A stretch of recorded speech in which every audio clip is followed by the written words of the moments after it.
नमस्कार। युवा खेलकुद तथा शिक्षा शाखा वीरेनगर सुर्खेतले तयार पारेको रेडियो शिक्षा कार्यक्रममा म शिक्षक तिलक बहादुर खड्काको तर्फबाट यहाँहरूलाई हार्दिक स्वागत छ।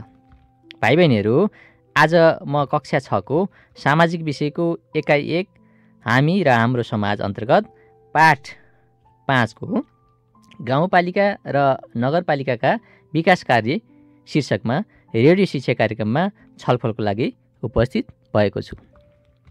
भाइ बहिनीहरू, आजको भन्दा अघिल्लो कक्षामा हामीले पाठ 4को हाम्रो नगरपालिका भन्ने शीर्षकमा छलफल गरेका थियौँ। भाइ बहिनीहरू, सो छलफलमा नगरपालिका भनेको के, नगरपालिकामा नगरपालिका कार्यपालिका, नगरसभा र न्यायिक समिति गठन भएको हुन्छ र सो समिति गठन प्रक्रियामा के हुन्छ भन्ने विषयमा छलफल गरेका थियौँ। भाइ बहिनीहरू, तपाईँहरूलाई मैले पाठ 4 हाम्रो नगरपालिकाको अभ्यास गरेर आउनु भनेको थिएँ, अवश्य पनि गर्नुभएको होला। र भाइ बहिनीहरू, आज हामी पाठ 5 गाउँपालिका र नगरपालिकाका विकास कार्यहरू विषयमा छलफल गर्छौँ है त। भाइ बहिनीहरू, हामी बसेको ठाउँ गाउँपालिका वा नगरपालिकामा विभिन्न विकासका कामहरू भइरहेका हुन्छन्। ती विकासका कामहरू त्यो नगरपालिकाले वा गाउँपालिकाले गर्ने गर्छ। त्यस्ता विकासका कामहरू के हुन सक्छन् त भाइ बहिनीहरू? तपाईँले वरपर हेरेर भन्न सक्नुहुन्छ। हामीले हेर्दाखेरि वरपर देखिने विकासका कामहरू के हुन सक्छन् त भाइ बहिनीहरू? हो, सडक बाटो निर्माण गर्नु, स्कुल भवनहरू बनाउनु, स्वास्थ्य चौकीहरू बनाउनु, पुलहरू बनाउनु, यस्ता खालका विभिन्न खालका विकासका कामहरू हुन्छन्। ती विकासका कामहरू नगरपालिकाले वा गाउँपालिकाले गर्ने गर्छ। भाइ बहिनीहरू, यस्ता खालका विकासका कामहरू गाउँपालिका र नगरपालिकाको त्यहाँको कार्य समितिले गर्ने गर्छ है त। अब म भाइ बहिनीहरू तपाईँहरूलाई गाउँपालिका र नगरपालिकाले गर्ने विकासका कामहरू सूचीबद्ध तरिकाले छलफल गराउँछु है त। तपाईँहरूले टिप्न पनि सक्नुहुन्छ। गाउँपालिका र नगरपालिकाले गर्ने कामहरू निम्नानुसार रहेका छन्। भाइ बहिनीहरू, योभन्दा अगाडि गाउँपालिका र नगरपालिका भनेका स्थायी निकाय हुन्। यी स्थानीय निकायमा स्थानीय सरकार हुन्छ र त्यही स्थानीय सरकारले यस्ता विकासका कामहरू गर्छ। अब स्थानीय सरकार कहाँ रहन्छन् त भन्ने होला। हामीले जसरी अघिल्लो पाठमा गाउँ कार्यपालिका, नगर कार्यपालिका भनेर पढेका थियौँ नि, तिनै हुन् स्थानीय सरकार। नगर कार्यपालिकाको प्रमुख स्थानीय सरकारको प्रमुख हुने व्यवस्था छ र गाउँपालिकाको प्रमुख गाउँपालिकाको अध्यक्ष नै गाउँपालिकाको स्थानीय तहको सरकार प्रमुख रहने व्यवस्था रहेको छ। त्यही गाउँपालिका र नगरपालिकाका स्थानीय तहका सरकारहरूले विकासका कामहरू गर्ने गर्छन्। ल भाइ बहिनीहरू, म ती विकासका कामहरू के हुन्छन् त भन्ने विषयमा छलफल गर्छु, टिप्न सक्नुहुन्छ। विकासका काममध्ये नम्बर 1 मा छ प्राकृतिक स्रोतको दिगो संरक्षण र उपयोग गर्ने। प्राकृतिक स्रोतको दिगो संरक्षण र उपयोग गर्ने। अब भाइ बहिनीहरू, प्राकृतिक स्रोत भनेको के त?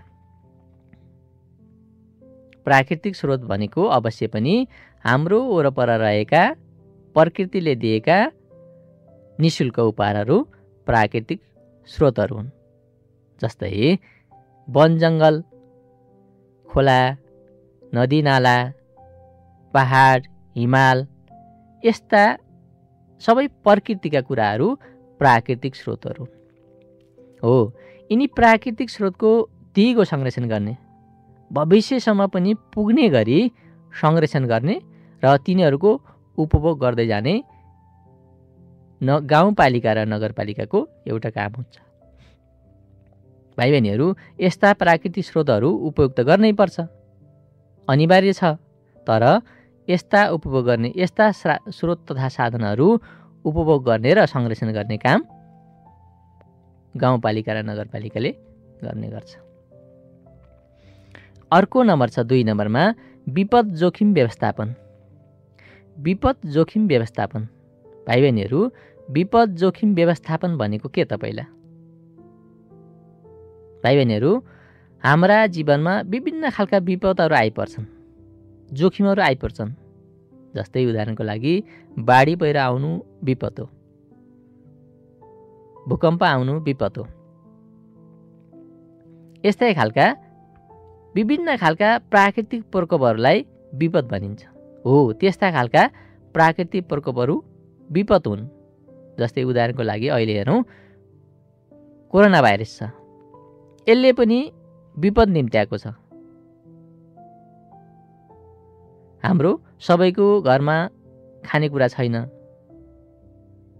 कोही बिरामी हुनुहुन्छ। यस्तो अवस्थामा यो नगरपालिका र गाउँपालिकाले यस्ता जोखिमहरू व्यवस्थापन गर्न सहयोग गर्छ, व्यवस्थापन गर्ने काम गर्छ। जस्तै अहिले राहत कार्यक्रम बाँडिरहेछ नि, विभिन्न खाद्यान्नहरू आदि इत्यादि कुरा बाँडिरहेछ। यो एउटा उदाहरण हुनसक्छ। त्यो भावनाले भाइ बहिनीहरू, विपद जोखिम व्यवस्थापन गर्न यो स्थानीय सरकारले काम गर्ने गर्छ। अर्को 3 नम्बर छ भाइ बहिनीहरू, बजार अनुगमन। बजार अनुगमन भाइ बहिनीहरू, यो बजार अनुगमन किन गर्छ होला त भन्ने विषयमा हामी छलफल गरौँ है त। भाइ बहिनीहरू, बजारमा विभिन्न खालका वस्तु तथा खाद्य पदार्थहरू पाइने गर्छन्। कतिपय मानिसहरूले यस्ता वस्तु तथा खाद्य पदार्थहरू नक्कली पनि बेच्न सक्छन्। जस्तै खाद्यान्नको कुरा गरौँ हामीले, खाद्यान्नहरू मिसावट गरेका खाद्यान्नहरू, उपभोग मिति नागिसकेका खाद्यान्नहरू, यस्ता खालका खाद्यान्नहरू बेच्न सक्छन् अथवा परेको मूल्यभन्दा बढी लिएर बेच्न सक्छन्। यी यस्ता काम गर्नको लागि बजार अनुगमन गर्ने गरिन्छ। त्यो गर्ने पनि के हो त? स्थानीय सरकारले हो। स्थानीय सरकार भन्ने बित्तिकै गाउँपालिका र नगरपालिकाले गर्ने गर्छ भाइ बहिनीहरू। अर्को छ निर्माण सामग्री तथा ज्यालाको दर रेट निर्धारण गर्ने। भाइ बहिनीहरू, हामीलाई धेरै कुराको निर्माण चाहिन्छ। घर, बाटोघाटो, पुलहरू भए, विभिन्न भवनहरू भए आदि इत्यादि निर्माण गर्नुपर्ने हुन्छ। हो, यो निर्माण गर्दा श्रमिकहरूलाई, काम गर्ने व्यक्तिहरूलाई निर्माण सामग्री तथा ज्यालाको दर रेट निर्धारण गर्छ। त्यो निर्माण गर्ने मान्छेलाई, त्यो काम गर्ने मान्छेलाई कति दिने त? भाइ बहिनीहरू, तपाईँहरूलाई पनि थाहा होला, जस्तै तपाईँहरूको विद्यालय बनाउनु छ अथवा स्वास्थ्य चौकी बनाउनु छ भने त्यहाँ गर्ने काम गर्ने मजदुरहरूले ज्याला खाएका हुन्छन्। हो, यस्ता खालका ज्यालाहरू निर्धारण गर्ने पनि स्थानीय सरकारले गर्ने गर्छ। तपाईँहरूलाई थाहा होला, त्यहाँ हेड मिस्त्री, मिस्त्री भनेको सुन्नुभयो होला नि। हो, त्यस्ता मिस्त्रीहरूलाई अथवा काम गर्ने मान्छेहरूलाई यो नगरपालिकाले र गाउँपालिकाले दर रेट निर्धारण गर्छ। कति पैसा दिने भन्ने कुरा, प्रतिदिन कति पैसा दिने भन्ने दर रेट निर्धारण गर्ने पनि स्थानीय तहको सरकारले गर्ने गर्छ। अर्को नम्बर छ भाइ बहिनीहरू, टिप्न सक्नुहुन्छ, सरसफाइ व्यवस्थापन। गाउँपालिका र नगरपालिकामा विभिन्न फोहोरजन्य पदार्थहरू निष्कासन हुन्छन्। तपाईँको घरबाट कति निष्कासन हुन्छ त? त्यस्तै पल्लो घरबाट, छिमेकबाट, समुदायबाट नै निष्कासन धेरै हुने गर्छ। यसलाई कहाँ व्यवस्थापन गर्ने त भन्ने जिम्मा गाउँपालिका र नगरपालिकाले लिने गर्छ। तपाईँहरू नगरपालिकामा बस्नुभएको छ भने नगरपालिकामा त्यो फोहोर व्यवस्थापन गर्नको लागि गाडीहरूको व्यवस्था गरिएको हुन्छ। फोहोर लिएर एक ठाउँमा डम्पिङ गर्ने, गाड्ने अथवा जलाउने गरिन्छ। त्यो सरसफाइ व्यवस्थापन गर्ने काम गाउँपालिका र नगरपालिकाले गर्छ। अब यो सरसफाइ व्यवस्थापन अन्तर्गत खानेपानीको सुविधाको कुरा पनि आउन सक्छ। अनि सरसफाइ व्यवस्थापनको यो ठोस, त्यसपछि गएर गल्न सक्ने, नगल्ने आदि इत्यादि फोहोरहरूको व्यवस्थापन कुरा पनि आउँछ। त्यसैले भाइ बहिनीहरू यो नगरपालिका र गाउँपालिकाले सरसफाइ व्यवस्थापन गर्ने काम पनि गर्ने गर्छ। त्यस्तै छ अर्को भाइ बहिनीहरू 6 नम्बरमा लेख्नुहोस्, टिप्नुहोस्। साक्षरता कार्यक्रम सञ्चालन। साक्षरता कार्यक्रम सञ्चालन। साक्षरता भनेको शिक्षा दिने कार्यक्रम सञ्चालन। गाउँपालिकामा अथवा नगरपालिकामा धेरै निरक्षर व्यक्तिहरू पनि हुन सक्नुहुन्छ। निरक्षर भनेको पढ्न लेख्न नजानेको, पढ्न लेख्न नजानेको। तपाईँहरूको गाउँपालिका पनि हुन सक्नुहुन्छ, तपाईँहरूको नगरपालिका पनि हुन सक्नुहुन्छ। हो त्यस्तो अवस्थामा साक्षरता कार्यक्रम सञ्चालन गर्ने, जस्तै प्रौढ शिक्षा। प्रौढ शिक्षा भनेको स्कुल नगएका अथवा स्कुलबाट छोड्नुभएका बुढाबाका मान्छेहरूलाई दिने शिक्षा। त्यस्तो खालको शिक्षा दिएर पनि पढाउन सक्नुहुन्छ, साक्षर बनाउन सक्नुहुन्छ, बनाउन सक्छ स्थानीय सरकारले। साक्षर कार्यक्रममा पढाउने मात्र नभएर सामान्य सिप तालिमका कुराहरू पनि आउन सक्छन् भाइ बहिनीहरू। हो यस्ता खालका कामहरू स्थानीय सरकारले गर्ने गर्छ। अर्को छ भाइ बहिनीहरू विद्यालय सञ्चालन। विद्यालय सञ्चालन 7 नम्बरमा छ विद्यालय सञ्चालन। अब विद्यालय सञ्चालन भन्न बित्तिकै अब तपाईँहरू पढ्ने विद्यालय सञ्चालन गर्ने कुरा हो। सञ्चालन भन्न बित्तिकै त्यो विद्यालयमा कहिले भर्ना लिने, कहिले परीक्षा गराउने, यस्ता खालका नीति नियम बनाएको हुन्छ। भाइ बहिनीहरू विद्यालयमा कहिले भर्ना लिने, प्राइभेट स्कुल छ भने अथवा बोर्डिङ स्कुल छ भने भर्ना शुल्क निर्धारण गर्ने, परीक्षा लिने, कति पटक लिने, के गर्ने आदि इत्यादि कुराहरू, परीक्षा अन्तिममा वार्षिक परीक्षा कहिले गराउने, विद्यालयको शैक्षिक उपलब्धिको बारेमा छलफल गराउने आदि इत्यादि कुराहरू यो स्थानीय सरकारले गर्ने गर्छ। अर्को छ भाइ बहिनीहरू, अर्को नम्बर टिप्न सक्नुहुन्छ। सार्वजनिक जमिनमा भएको अतिक्रमण हटाउने। सार्वजनिक जमिनमा भएको अतिक्रमण हटाउने र त्यस्ता जमिनको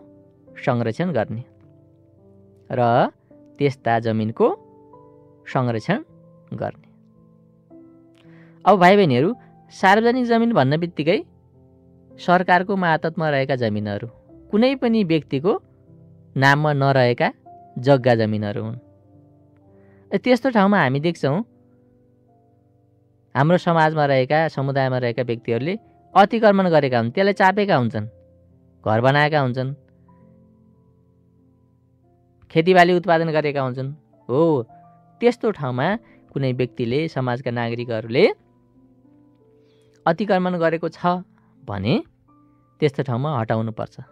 हटाउने काम चाहिँ स्थानीय सरकारको हो र हटाएर त्यस जमिनको संरक्षण गर्ने काम स्थानीय सरकारको हुने गर्छ है त भाइ बहिनीहरू। अब त्यस्तै भाइ बहिनीहरू गाउँपालिका र नगरपालिकाका विकास कार्यमा अर्को कार्य छ 9 नम्बरमा अस्पताल र स्वास्थ्य चौकीको स्थापना र सञ्चालन। अस्पताल र स्वास्थ्य चौकीको स्थापना र सञ्चालन। अब भाइ बहिनीहरू यो स्थानीय सरकारले अथवा गाउँपालिका र नगरपालिकाले आवश्यक परेको ठाउँमा गाउँपालिकाभित्र अस्पताल बनाउन सक्ने र स्वास्थ्य चौकी बनाउन सक्ने, त्यसको सञ्चालन गर्न सक्ने व्यवस्था रहेको छ।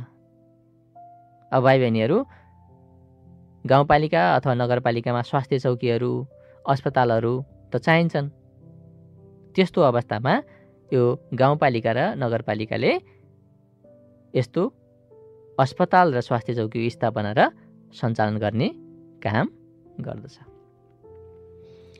त्यसै गरी अर्को छ भाइ बहिनीहरू 10 नम्बरमा आफ्नो क्षेत्रभित्र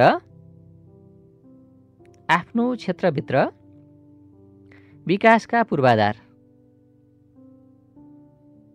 व्यवस्था गर्ने।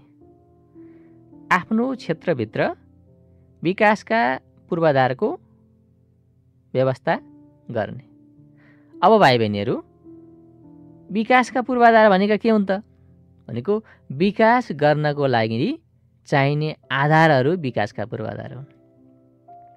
जस्तै सडक, सिँचाइ, खानेपानी, विद्युत यिनी विकासका पूर्वाधार हुन्। हो, सडकमा विकास गर्ने, सडक बनाउने, सिँचाइ गर्ने, खानेपानीको व्यवस्था गर्ने काम कसले गर्छ त गाउँपालिका र नगरपालिकाले गर्ने गर्छ। अब भाइ बहिनीहरू यो स्थानीय सरकारले आफ्नो क्षेत्रमा आफ्ना नागरिकहरूलाई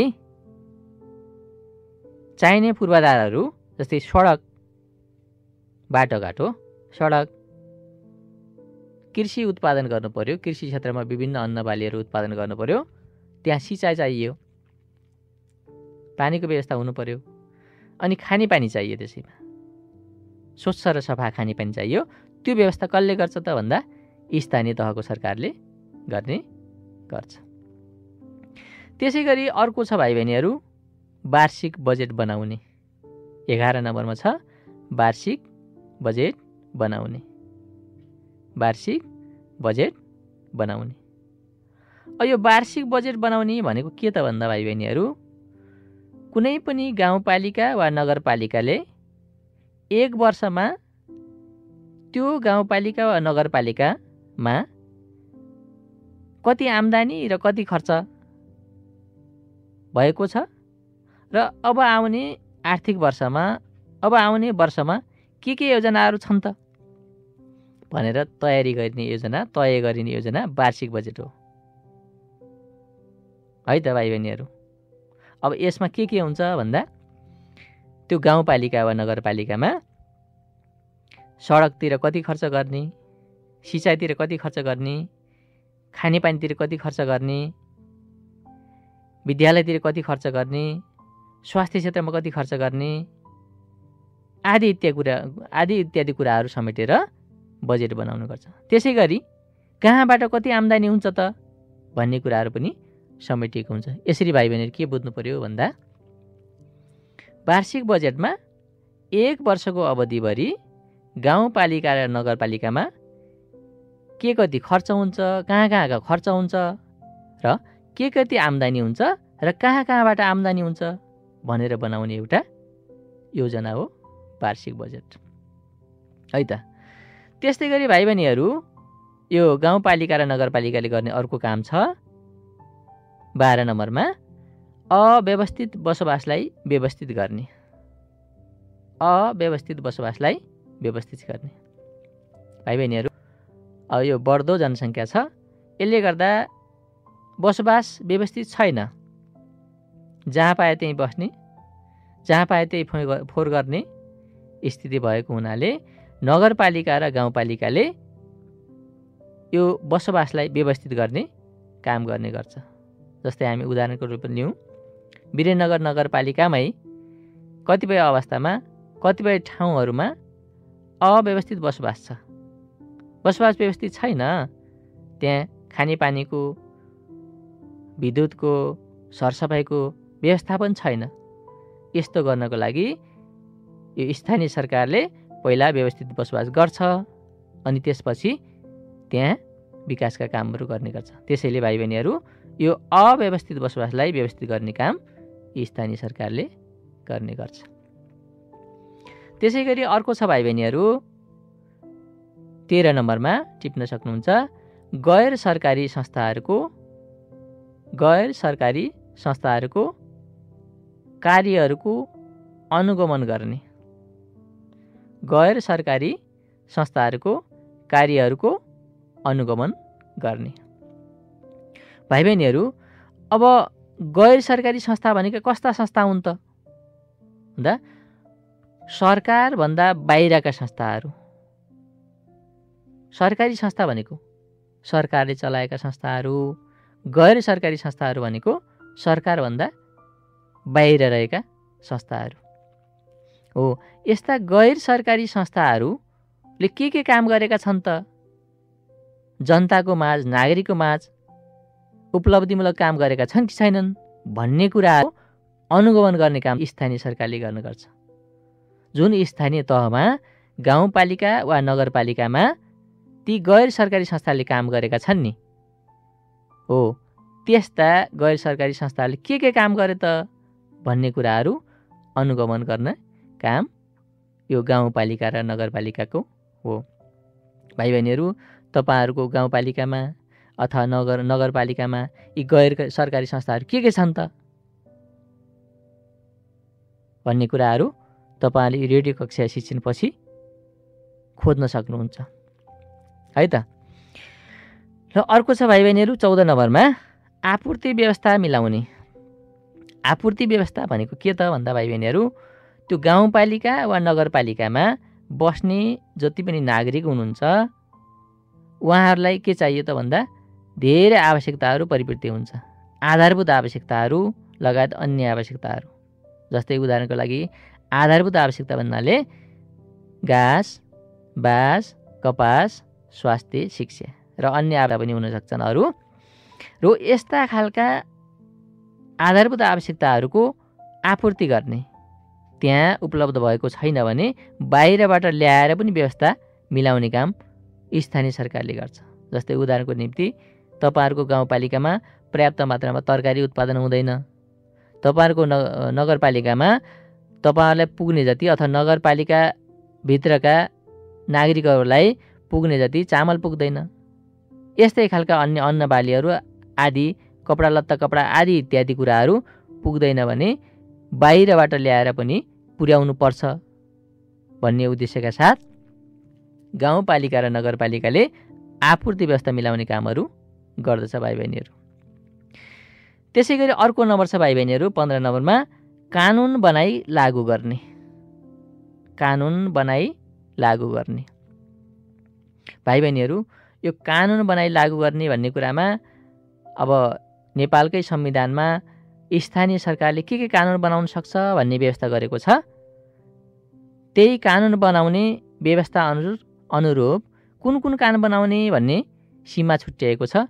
त्यही अनुसार नेपाल सरकारको संविधानमा रहेर कानुन बनाउने काम गर्छ है त। त्यस्ता कानुनहरू स्थानीय सरकारले बनाउँछ। जुन कानुनहरू, त्यस्ता कानुनहरू स्थानीय तहको नागरिकहरूले लागू गर्नुपर्ने हुन्छ। त्यस्ता खालका कानुनहरू गाउँपालिका र नगरपालिका सरकारले बनाउने गर्छ। र भाइ बहिनीहरू, अब अन्तिममा छ एउटा काम, सुशासन कायम गर्ने। भाइ बहिनी, यो सुशासन भनेको के त? सुशासन भनेको भाइ बहिनीहरू उत्तम शासन हो, असल शासन हो। जस्तै उदाहरणको लागि म भन्छु तपाईँहरूलाई, तपाईँहरू कक्षा कोठामा पढ्न जानुभयो भने स्कुलमा, तपाईँहरू कक्षा कोठामा पढ्न जानुभयो भने तपाईँहरूको शिक्षकले त्यो घन्टीमा तपाईँलाई आफूले जानेसम्म कक्षा शिक्षण गर्नुपर्छ। आफूले मिहिनेत गरेर, आफूले जानेसम्म मिहिनेत गरेर कक्षा शिक्षण गर्नुपर्छ। यदि तपाईँको शिक्षकले तपाईँहरूलाई 45 मिनटको घन्टीमा 20 मिनट मात्रै पढाएर छोड्नुभयो, लापरवाही गर्नुभयो भने त्यो सुशासन भएन उदाहरणको लागि। त्यस्तै गरी गाउँपालिकाका कर्मचारी, नगरपालिका कर्मचारीहरूले तपाईँहरूले कुनै काम लिएर जानुभएको छ भने त्यो कामहरू समयमै गरिदिनुपर्छ। त्यो पनि एउटा सुशासनको उदाहरण हो है त भाइ बहिनीहरू। सुशासन भनेको कुनै पनि कामहरू छिटो छरितो तरिकाले गर्ने, अनुशासनमा रहेर गर्ने, भ्रष्टाचार नगर्ने आदि इत्यादि सुशासनका उदाहरण हुन्। त्यसले भाइ बहिनीहरू, यो स्थानीय सरकारले गर्नुपर्ने अर्को महत्त्वपूर्ण काम भनेको सुशासन कायम गर्नु। अब यसरी भाइ बहिनीहरू स्थानीय सरकार वा गाउँपालिका र नगरपालिकाले गर्ने मुख्य कामहरू यस्ता रहेका छन् भनेर हामीले छलफल गऱ्यौँ। अब भाइ बहिनीहरू, यस्ता कामहरू हाम्रो गाउँपालिकामा अथवा नगरपालिकामा भएका छन् कि छैनन् त भन्ने विषयमा पनि हामीले चासो राख्न सक्छौँ र राख्नु पर्दछ है त। अब यस्ता खालका कामहरू भएका छन् छैनन् भन्ने विषयमा तपाईँहरूले चासो राख्नको लागि यो रेडियो कक्षा शिक्षण पछि तपाईँको अभिभावकको सहयोगमा छलफल गर्न सक्नुहुनेछ। भाइ बहिनीहरू, अवश्य पनि तपाईँहरूले प्रश्न हुनुभएको होला, गाउँपालिका र नगरपालिका भनेका स्थानीय सरकार हुन्। यिनी स्थानीय सरकारहरूले आफ्नो क्षेत्रमा अथवा आफ्नो गाउँपालिकामा वा आफ्नो नगरपालिकामा के काम गरेका छन् त भन्ने विषयमा हामीले छलफल गऱ्यौँ र यिनीहरूले गर्नुपर्ने, स्थानीय सरकारले गर्नुपर्ने के काम हुन् त भन्ने विषयमा छलफल गऱ्यौँ र यो छलफलमा तपाईँहरू अवश्य पनि प्रश्न हुनुभएको होला। र बहिनीहरू, अब हामी कक्षाको अन्त्यतिर छौँ। अन्त्यमा तपाईँहरूको पाठ 5मा दिएको अभ्यासबारे थोरै छलफल छौँ। अभ्यासमा 6 मा गाउँपालिका वा नगरपालिकाले गर्ने 5वटा कार्यहरूको सूची वा नगरपालिकाले गर्ने 5वटा कार्यहरूको सूची बनाऊ। अब भाइ बहिनीहरू, अघि मैले भने जस्तै मैले 16वटा कामहरू भने, यस्तै 5वटा सूचीहरू गाउँपालिका वा नगरपालिका गर्ने 5वटा सूचीहरू तपाईँहरूले बनाउन सक्नुहुन्छ है त। र खमा, तिमी बसेको ठाउँमा गाउँपालिका वा नगरपालिकाले गरेका कुनै 5वटा विकासका कामहरूको विवरण प्रस्तुत गर्नुहोस् भन्छ। अब तपाईँहरू बसेको ठाउँ जुन छ नि, त्यो ठाउँमा के काम गरेको छ त तपाईँलाई थाहा छ। जस्तै उदाहरणको लागि सडक बनाउने, विद्यालय भवन बनाउने, स्वास्थ्य चौकी बनाउने, यस्तै खालका 5वटा कामहरू लेख्नुहोस् है त।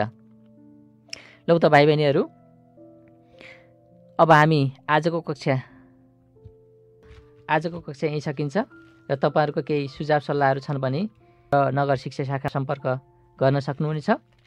अर्को रेडियो कक्षा शिक्षणमा पुनः उपस्थित हुने बाचासहित म शिक्षक तिलकबहादुर खड्का बिदा हुन्छु। धन्यवाद।